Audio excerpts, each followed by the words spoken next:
Government வந்து நம்மளுக்கு mind செட்டே என்னன்னா, இவங்க கூட குடுத்தா வாங்கறதுக்கு வில்லிங் இருக்குன்னு சொல்லிட்டு அவங்களா முடிவு பண்ணி ஏத்துறாங்க. இதனால வந்து நெறைய இந்த சாப்பாடு பொருள் பயங்கரமா ரேட்டு கூடும். அது எங்க போய் முடியும்னு தெரியல. அடிக்கிற வெயிலுக்கு இது ஒரு பெரிய பிரச்சனை. அதனால கொஞ்சம் சிரமமாக தான் இருக்குது. வீட்டில் ஒரு 4 பேருக்கு மேலே 7 பேர் 8 பேர் இருந்தாங்கன்னா கொஞ்சம் சமையலுக்குலாம் ரொம்ப கஷ்டப்பட வேண்டியதாக தான் இருக்குது. ரொம்ப பார்த்து பார்த்து யூஸ் பண்ண வேண்டியதாக இருக்குது. இது போக போக அதான் மாற்றம் கொண்டு வரணும். அது எப்படி பண்ணுவாங்கன்னு தெரியல. கேஸ் இன்க்ரீஸ் பண்ணியிருக்காங்க. கேஸ் அதனால் எங்களுக்கும் அது பாதிப்பாக இருக்குது அப்படின்னு. ஸோ அந்த விஷயம் கேஸ் விஷயன்றது பொதுவாக எல்லாத்தையுமே பாதிச்சு தான் இருக்குது. வந்து அவங்க ரெண்ட்டுக்கு அதே அமௌண்ட் பே பண்ணிட்டு இருந்தாலும் சரி, அது ரொம்ப ஸ்ட்ரகிளாக தான் இருக்குன்னு நான் ஃபேஸ் பண்ணுறேன். இப்போ நிறைய ஹோட்டல் மூட்டிட்டாங்க. நிறைய பேர் இடத்துல வந்து மாஸ்டர்ஸ் எல்லாம் இல்லை செய்யறதுக்கு, வேலை சம்பளம் கொடுக்க முடியலன்னு நிறைய பேருக்கு தொழில் ரீதியாக பாதிக்கப்படுது. கேஸ்ன்றது பெரிய இதுங்க அது. அது இல்லாமல் எதுவுமே பண்ண முடியாதுல்ல. ஏற்கனவே போர்னால வந்து காஃபி டீ எல்லாம் 10 ரூபா கூட்டிட்டாங்க. இதுக்குமே 10 ரூபா கூடும். ஸோ அதுக்கு ஏற்ற மாதிரி வருமானம் இருக்கா இல்லையான்னு தெரியல. ஜனங்க பாவம் தான்.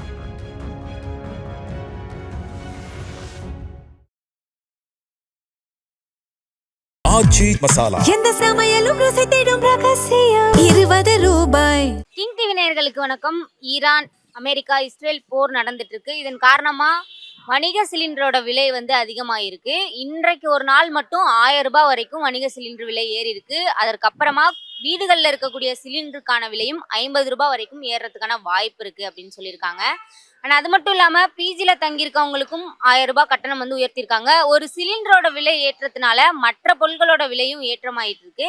இதனால மக்கள் என்னென்ன மாதிரியான பாதிப்புகளை சந்திக்கிறாங்க அப்படின்ட்டு மக்கள்கிட்ட கேட்டு தெரிஞ்சுக்கலாம் வாங்க. தமிழ்நாட்டில் இல்லாமல் இந்தியா முழுக்க இந்த போர் காரணமாக கேஸ் சிலிண்டரோட விலையெல்லாம் உயர்ந்திருக்கு. குடும்பங்களுக்கு பிரச்சனை இல்லைன்னு சொன்னால் கூட வணிக ரீதியான சிலிண்டர் விலை வந்து உயர்ந்திருக்கு. இது எப்படி பார்க்குறீங்க? ஆக்சுவலி எனக்கு என்னன்னா டவுட், ரீசெண்டாக வந்து கேஸ் இல்லைன்னு சொல்லிட்டு பிளாக்ல வாங்க ஆரம்பிச்சாங்க. 4000 5000 6000 கிட்டே போச்சு. ஸோ 6000 ரூபா கொடுத்து வாங்கும்போது கூட ஒரு நம்மளே வெயிட் பண்ணி ஒரு 1000 ரூபா கூட கொடுத்தா வாங்குவோம் சொல்லிட்டு அது மாதிரி பண்ணிட்டாங்கன்னு நினைக்கிறேன். பட் இது ஏதோ அதான் ஜனங்க இப்போ கமர்ஷியல் சிலிண்டர் 6000 5000 கொடுத்து வாங்குறாங்கல்ல. ஸோ நம்மளே 1000 ரூபா கூட கொடுத்தா கவர்மெண்ட்டுக்கு லாபம் தானே. அந்த மாதிரி இருக்கும்னு நினைக்கிறேன். அந்த மாதிரி பழக்கப்படுத்திட்டாங்க. சில விஷயம் வந்து கிடைக்காதப்போ நம்ம கூட கொடுத்து வாங்கும்போது அதே வந்து கவர்மெண்ட் ப்ளஸ்ஸாக எடுத்துக்கணும். அதே போல் தான் இந்த வீட்டு சிலிண்டர் கூட பார்த்தீங்கன்னா முன்னாடி 400 ரூபா 500 ரூபா இருந்தது. அப்புறம் இந்த கடைக்காரில் பிளாக்ல வாங்குறது வச்ச உடனே திருப்பி அது 1000 ரூபா திருப்பி வாங்கி தானே இருக்கும். கேஸ் 2000 ரூபா வாங்கிட்டு தான் இருக்கும். அதுக்கு மேலே என்னதான் ஜம்ப் ஆனாலும் வாங்கிட்டு தான் இருப்பாங்க. கவர்மெண்ட் வந்து நம்மளுக்கு மைண்ட் செட்டே என்னன்னா, இவங்க கூட கொடுத்தா வாங்கறதுக்கு வில்லிங் இருக்குன்னு சொல்லிட்டு அவங்களா முடிவு பண்ணி ஏத்துறாங்க. இதனால வந்து நிறைய இந்த சாப்பாடு பொருள் பயங்கரமா ரேட்டு கூடும். அது எங்க போய் முடியும்னு தெரியல. அடிக்கிற வெயிலுக்கு இது ஒரு பெரிய பிரச்சனை. நமக்கு எல்லாம் நார்மலா தான் இருக்கு. நம்மளுக்கு நார்மலா இருக்கு. பட் ஃபார் சம் பீப்புள் ஃபுட்டோட ப்ரைஸஸ் எல்லாம் ஏறி இருக்கலாம். அதனால அவளுக்கு கஷ்டமா இருக்கும். இல்லைன்னா வெளில போய் சாப்பிடணும்னா சாய்ஸஸ் நிறைய இருக்காது. ஏன்னா கேஸ்ல விலை இருக்கு அண்ட் சாப்பாடு கம்மியாக ஆப்ஷன்ஸ் குக் பண்ணுவா. அதனால கொஞ்சம் பேருக்கு ப்ராப்ளம் இருக்கலாம் if they want to go out and have fun. இதனால் பாதிப்பு என்னென்னா, இப்போ ஹாஸ்டலில் தங்கிட்டு இருக்கவங்க பாவம் ரொம்ப கஷ்டப்படுறாங்க. இப்போ ஒரு ஹோட்டலுக்கு போனால் ஒரு டீ, ஒரு ஃப்ரைட் ரைஸ் எதாவது ஆர்டர் பண்ணாலும் அவங்க ஃபாஸ்ட் ஃபுட் சாப்பிட்டு ஓடுறவங்க இருக்காங்க. அவங்களால எதுவுமே பண்ண முடியல. கஷ்டமாக தான் இருக்குது. அவங்கவுங்க சிலிண்டருக்கோசம் இல்லீகலாக வாங்க வேண்டிய சூழ்நிலை ஏற்படுது. கமர்ஷியல் சிலிண்டர் மட்டும் தான் இந்த பிரச்சனை. டொமஸ்டிக் மாதிரி இல்லை, பிரச்சனை இல்லை. டொமஸ்டிக் சிலிண்டராக நார்மல் ரேட்டில் தான் இருக்குது. அதே சேம் ரேட்டில் தான் இருக்குது. அதுவும் குடிசத்தில் ரேட் ஏறுன்னு சொல்கிறாங்க. ஆனால் அது உண்மையாக போயான்னு தெரியல. அப்படி ஏறிச்சுன்னா அதுவும் கஷ்டம் தான். எங்கள் வீட்டில் நான் சிலிண்டர் கரெக்டாக புக் பண்ணுறேன். என்னன்னா முதல்ல 15 நாளைக்கு 16 நாளைக்கு ஒரு புக் பண்ணுவேன். இப்போ 30 நாளைக்கு ஒரு தான் புக் பண்ண முடியுது. அதனால கொஞ்சம் சிரமமாக தான் இருக்குது. வீட்டில் ஒரு 4 பேருக்கு மேலே 7 பேர் 8 பேர் இருந்தாங்கன்னா கொஞ்சம் சமையலுக்குலாம் ரொம்ப கஷ்டப்பட வேண்டியதாக இருக்குது. ரொம்ப பார்த்து பார்த்து யூஸ் பண்ண வேண்டியதாக இருக்குது. இது போக போக அதான் மாற்றம் கொண்டு வரணும். அது எப்படி பண்ணுவாங்கன்னு தெரியல. சீக்கிரம் ஏதாவது சேஞ்சஸ் வந்துச்சுன்னா நல்லாயிருக்கும். நான் இப்போ நாங்கள் எதுவும் இப்போ அந்த ஸ்டார்டிங்கில் ஒரு 10 days அந்த இது இருந்துச்சு. இப்போ எதுவும் நாங்கள் ஃபீல் பண்ணலை. எதுவும் ஸ்ட்ரகிளாக இருக்கிற மாதிரி ஃபீல் பண்ணலை. மேபி சரி பண்ணலாம். கேஸ் தான், ஆட்டோவுக்கு கேஸ் தான் ஏதோ ப்ராப்ளம் சொல்லிட்டு இருந்தாங்க. மேபி இதெல்லாம் எந்த ப்ராப்ளமும் இல்லை. எனக்கு கேஸ் வந்து நான் புக் பண்ண 1 வீக்லேயே எனக்கு கேஸ் வந்துருச்சு. ஆனால் இப்போ எனக்கு சஃபிஷியண்ட்டாக தான் இருக்குது. எந்த ப்ராப்ளம் இல்லை. கேஸ் விலை இன்னைக்கு ஏறி இருக்கா? ஆமாம், வணிக சிலிண்டர். ஆமாம், இது கமர்ஷியல். பட் எங்களுக்கு இன்னும் டொமஸ்டிக் வரல இல்லைங்களா? எனக்கு இன்னைக்கு தெரியாது, அதனால உங்களை கேட்குறேன்.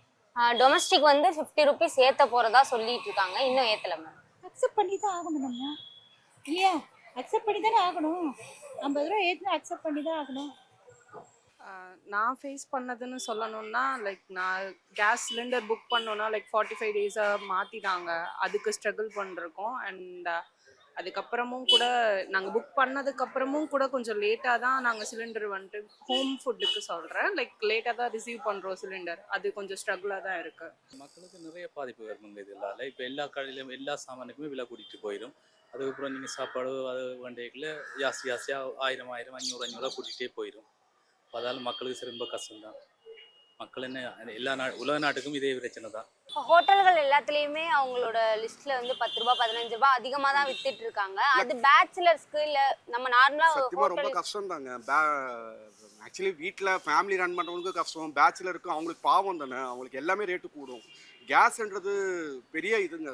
அது இல்லாமல் எதுவுமே பண்ண முடியாதுல்ல. ஏற்கனவே போகிறனால வந்து காஃபி டீலாம் 10 ரூபா கூட்டிட்டாங்க, இனிமேல் 10 ரூபா கூடும். ஸோ அதுக்கு ஏற்ற மாதிரி வருமானம் இருக்கா இல்லையான்னு தெரியல. ஜனங்க பாவம் தான். பட் கரெக்டாக எலெக்ஷன் முடிஞ்ச பிறகு பண்ணியிருக்காங்க பாருங்களா. திருப்பி நம்ம 2-3 வருஷம் மறந்துடுவோம். அப்படியே ஃபாலோ பண்ணிட்டோம், மறந்துட்ட பிறகு என்ன பண்ணுவோம். பிடிச்ச ஃபுட்லாம் சாப்பிட முடியுதா சார்? ஏன்னா நிறைய ஹோட்டல்ஸ்ல ஹோட்டலுமே பிடிச்ச ஃபுட் சாப்பிட முடியல. ஏன்னா ஒரு ஹோட்டலில் போய் ஏதாவது என்னைக்காவது நாங்கள் ரொம்ப ரேராக சாப்பிட்ற ஆள் தான் ஏதாவது ஹோட்டலில் சாப்பிட்றாரு. எங்கேயாவது போய் கேட்கணும்னா அந்த ஃபுட் நாங்கள் செய்யறதே இல்லை. சும்மா சிம்பிளாக ஃப்ரைட் ரைஸ் கிடையவே கிடையாது. இப்போ எல்லாத்துலேயும் மோஸ்ட் ஆஃப் ஃபுட்டை ஹோட்டலில் ஸ்டாப் பண்ணிட்டாங்க. ஃப்ரைட் ரைஸ் இல்லை அப்படின்னு சொல்லி எங்கே போனாலும் சப்பாத்தி டீ கூட இப்போ ரொம்ப இது பண்ணுறதில்ல. இருக்க ஒரே டீ தான். எக்ஸ்ட்ரா கேட்டால் காஃபியோ இல்லை அடிஷ்னல் பால் என்ன கேட்டால் ஒன்லி டீ போட்டு டம் டீ மாதிரி போட்டு வச்சு தான் கொடுக்குறாங்க. எல்லாமே சில்லற வேலையில் கஷ்டப்பட்டு தான் இருக்காங்க. இதனால நிறைய பேருக்கு வேலை போகுது. இப்போ நிறைய ஹோட்டல் மூட்டிட்டாங்க. நிறைய பேர் இடத்துல வந்து மாஸ்டர்ஸ் எல்லாம் இல்லை செய்யறதுக்கு, வேலை சம்பளம் கொடுக்க முடியலன்னு நிறைய பேருக்கு தொழில் ரீதியாக பாதிக்கப்படுது. அது கொஞ்சம் டவுட்டு தான்.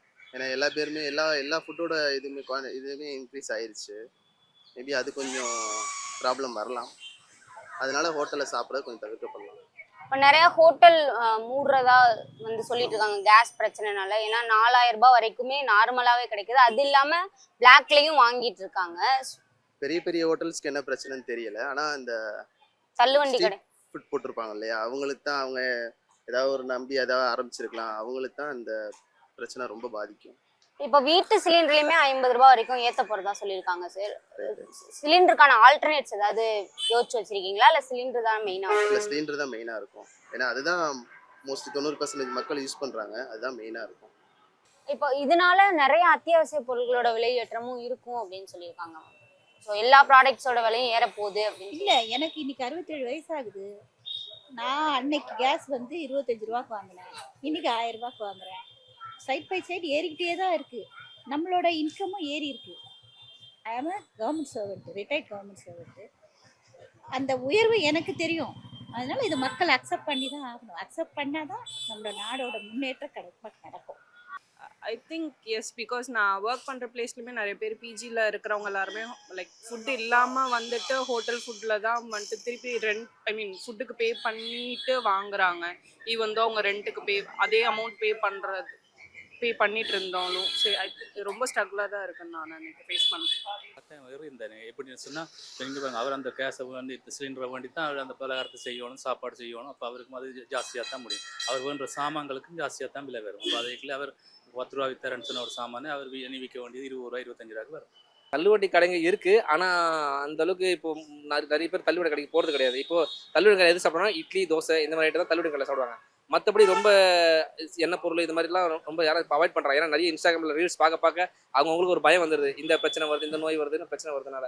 அதனால மோஸ்ட் ஆஃப் இது கொஞ்சம் நல்ல ஹோட்டலுக்கு போய் சாப்பிடணும்னு ஆசைப்படுறாங்க. இட்லி தோசை சாப்பிட்றவங்க தள்ளுவண்டியில் சாப்பிட்டு போடுவாங்க. அவங்களுக்கே அந்த சிலிண்டர் கிடையாது கஷ்டம் தான். அவங்க வந்து யாருமே தள்ளுவண்டி கடை வச்சுருவங்க கமர்ஷியல் சிலிண்டர் யூஸ் பண்ணுறதே கிடையாது. எல்லாமே வந்து டொமஸ்டிக் சிலிண்டர் தான் யூஸ் பண்ணுறாங்க. ஏன்னா அவ்வளோ ரேட் கொடுத்து வாங்க முடியாது. இன்னி கூட 1000 ரூபாய் ஏறிக்குன்னு நினைக்கிறனால அதனால யாரும் வாங்குறது கிடையாது. எல்லாமே வீட்டு சிலிண்டர் இல்லீகலாக வாங்கி யூஸ் பண்ணுறாங்க. இல்லை அவங்க வீட்டுக்கு வாங்குற சிலிண்டரை 2 வாங்கி 1 யூஸ் பண்ணிட்டு இருக்காங்க. ரொம்ப கஷ்டப்பட்டு தான் பண்ணுறாங்க. இப்போ கூட நிறைய பேர் இந்த அடுப்பு ரேஞ்சு கொண்டு வந்து இந்த வீட்டிலே அடுப்பு மாதிரி பற்ற வச்சு வீட்டிலே செஞ்சு ப்ரிப்பேர் பண்ணி எடுத்துன்னு வராங்க. இல்லை அங்கேயே அடுப்பு வைக்க முடிஞ்சு அதிலே கேஸ் ஸ்டவ் இல்லாமல் அடுப்பில் யூஸ் பண்ணிட்டு இருக்காங்க. நிறைய மாற்றம் தான் இருக்குது. ஆனால் கஷ்டப்படுறது யார் பாதிப்படுறதுனா இந்த பேச்சுலர்ஸு, வேலைக்கு போகிறவங்க, ஃபாஸ்ட் ஃபுட் சாப்பிட்றவங்க, இவங்களாம் ரொம்ப கஷ்டப்படுறவங்க தான். வீட்டில் சாப்பிட்றவங்களுக்கு எந்த பிரச்சனையும் இல்லை. இப்போ திக்கி டொமஸ்டிக்கில் எந்த பிரச்சனையும் இல்லை. நார்மலாக இருக்க மாதிரி தான் இருக்குது. ஏன்னா சிலிண்டர் உடனே புக் பண்ண முடியாது. மாற்றி யூஸ் பண்ணுறாங்க. இண்டக்ஷன் ஸ்டவ்வும் அதுவும் மாற்றி யூஸ் பண்ணுறாங்க. நாங்கள் சின்ன ஒரு தொகுதியில் இருக்கிறதுனால அங்கே எங்களுக்கு இண்டக்ஷன் ஸ்டவ் இலவசமாக கொடுத்ததுனால அதை கொஞ்சம் யூஸ் பண்ணிக்கிறோம். இப்போ அத்தியாவசிய பொருட்களோட விலையும் ஏறுது அப்படின்னு சொல்லியிருக்காங்க சார். அந்த மாதிரினா எல்லா பொருளோட ரேட்டுமே இன்க்ரீஸ் ஆகும். ஸோ அந்த ஸ்ட்ரகிள்ஸ் ஏதாவது ஃபேஸ் பண்ணுறீங்களா? ஆமாம், எல்லாமே கூட்டிட்டாங்க. கேஸ் விஷயம் கூடனால சாதாரணமாக வேற எது எது எது இருக்கோ எல்லாமே அதை ரீசனாக சொல்ல ஆரம்பிச்சிட்டாங்க. கேஸ் ரேட்டு கூடிடுச்சு, அதனால இதை நாங்கள் கூட்டிட்டோம் அப்படின்னு. தண்ணி கேன் வந்து 30 ருபீஸ் இருந்துச்சுன்னு நினைக்கிறேன் ஒரு கேனு. இப்போ அது வேற ஒரு 10 ருபீஸ் கூட்டி 40 ருபீஸ். நான் கேட்டால் அவங்கள்ட்ட கேட்டால் எல்லாமே அது காரணம் சொல்கிற மாதிரி ஆயிடுச்சு. கேஸ் இன்க்ரீஸ் பண்ணியிருக்காங்க, கேஸ் அதனால எங்களுக்கும் அது பாதிப்பாக இருக்குது அப்படின்னு. ஸோ அந்த விஷயம் கேஸ் விஷயன்றது பொதுவாக எல்லாத்தையுமே பாதிச்சு தான் இருக்குது. இப்போ கேஸ் சிலிண்டர் கிடைக்க டிலே ஆகுது அப்படின்னா அதுக்கான ஆல்டர்னேட்ஸ்லாம் வச்சுருக்கீங்களா மேம்? இது வரைக்கும் பண்ணலை. அதான் குக்கர், இது எலக்ட்ரிக் ரைஸ் குக்கர், இண்டக்ஷன் ஸ்டவ்லாம் வச்சுக்கோ. இண்டக்ஷன் ஸ்டவ் யூஸ் பண்ணால் கரண்ட் பில் ஏறப்போகுது. ஆல்டர்னேட்டிவ் பண்ணாலும் நம்ம செலவு பண்ணி தான் ஆகணும், வேறு வழியே கிடையாது. மக்கள் வந்து ஹோட்டலில் ப்ரிஃபர் பண்ணுவாங்களா இந்த விளையாட்டுறதுக்கு அப்புறமா? அவங்களுக்கு கஷ்டமுங்க, அவங்களுக்கு சம்பாதிக்கிறதே கஷ்டமாக இருக்குது. இப்போ அதில் இருந்து இவ்வளோ ஜாஸ்தியாக காசு வந்து சாப்பாட்டுக்கு கொடுக்குறேன்னு சொன்னால் அவங்களே கஷ்டம். இப்போ அவங்களும் என்ன செய்வாங்க, ஏதாவது மிச்சம் பிடிக்கத்தான் பார்ப்பாங்க, மிச்சம் பிடிச்சி தான் ஏதாவது செய்வாங்க. ஆச்சி மசாலா. எந்த சமையலும் ருசி தேடும் ரகசியம் 20 ரூபாய்.